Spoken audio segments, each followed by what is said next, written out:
गुरु कुम्हार शिष कुंभ है, गढ़ी गढ़ी काढ़े खोट।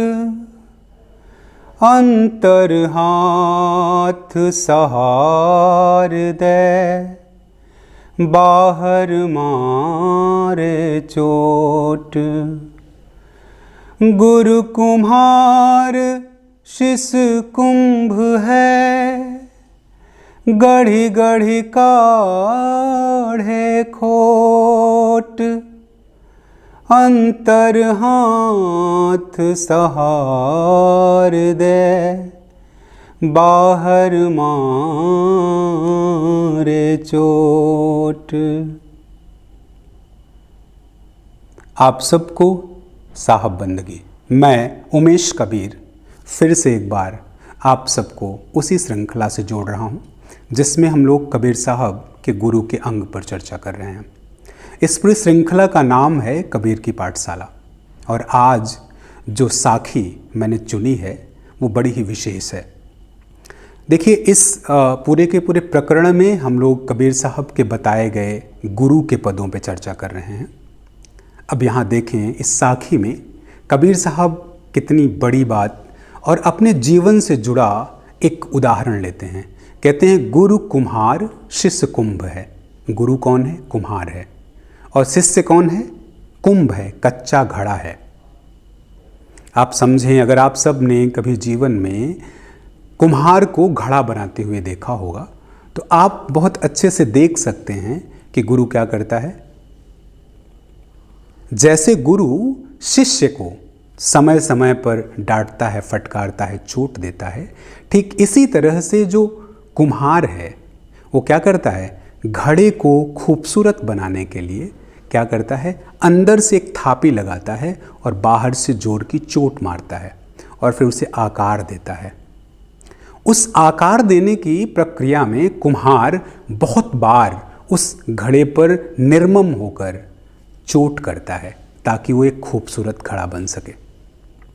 और जब वो खूबसूरत घड़ा बन जाता है तो हम क्या करते हैं? उसमें शीतल जल पीते हैं, ठंडा जल पीते हैं और हम सबकी प्यास बुझती है।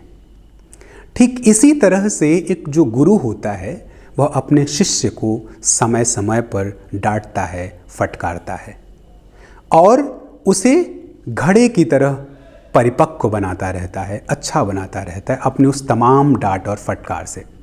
क्यों? क्योंकि जैसे घड़े को चोट लगे, अगर हम इसे थोड़ा समझने की कोशिश करें तो घड़े में जीवन तो नहीं होता, लेकिन हम घड़े का एक उदाहरण ले सकते हैं। हम खुद एक घड़े की तरह हैं। कई बार ऐसा होता है हमारे जीवन में, बहुत सारे गुरु हमें तमाम तरह से डांटते हैं, फटकारते हैं, प्रताड़ित करते हैं तो हमें बड़ा बुरा लगता है कि ऐसा ये क्यों कर रहे हैं। इसका एक बड़ा उदाहरण हम देख सकते हैं। ऐसे जो छात्र छात्राएं हैं जो स्कूल्स में, कॉलेजेस में पढ़ रहे हैं, उनके साथ भी इस तरह की कुछ बातें होती हैं। कई बार शिक्षक जब क्लास में जाता है तो उन्हें डांटता है, फटकारता है, क्योंकि वो गुरु के रूप में होता है। तो कई बार बच्चों को बुरा लगता है कि ऐसा क्यों कर रहे हैं। कई बार बच्चे इस तरह के भी प्रश्न कर देते हैं कि मैं पढ़ूं या ना पढ़ूं, इनसे क्या मतलब है। लेकिन इस बात को समझनी पड़ेगी कि वो शिक्षक जो है क्लास में, वो भी एक गुरु की भूमिका में होता है जो हमें जीवन को जीने की कला सिखा रहा होता है और वह बड़े ही मनोयोग से सिखाता है। और जब उसे लगता है कि हमारे बच्चे ठीक नहीं कर रहे हैं तो उन्हें वो डांटता है, फटकारता है। उसके पीछे उनका कोई भी बैड इंटेंशन नहीं होता। ठीक इसी तरह से आध्यात्म के क्षेत्र में जब हम किसी को गुरु चुनते हैं तो कई बार गुरु हमें डांटता है, फटकारता है और हमें परिपक्व बनाता जाता है। उसी तरह से जैसे कुम्हार घड़े को चोट मार मार कर उसे अच्छा बनाता है, खूबसूरत बनाता है।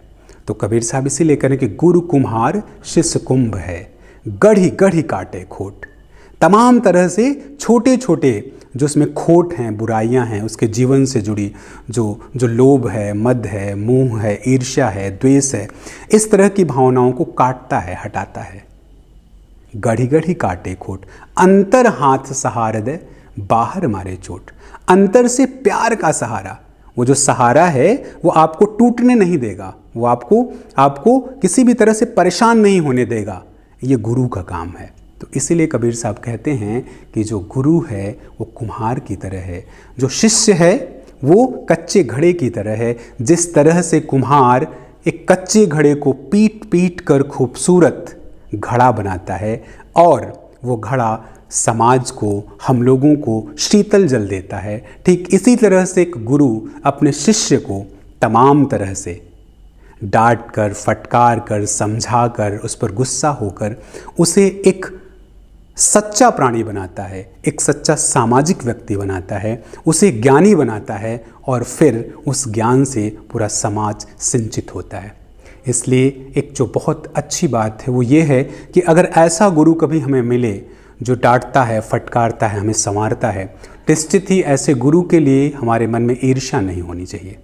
फिर से एक बार मैं कहूँगा, गुरु सच्चा होना चाहिए, क्योंकि कबीर साहब की सीख है कि गुरु कभी भी नकली नहीं होना चाहिए, वो हमेशा सच्चा होना चाहिए। और इसकी पहचान कौन करेगा? आप करेंगे। इसलिए गुरु की सही पहचान कर गुरु के द्वारा बताए गए मार्ग पर चलें, उसके द्वारा दिए गए पनिशमेंट या फिर उसके द्वारा जो दंड दिया जाता है उससे कभी भी परेशान ना हो, क्योंकि वो दंड हमें अच्छे राह पर ले जाने के लिए, अच्छा जीवन जीने के लिए आगे ले जाता है।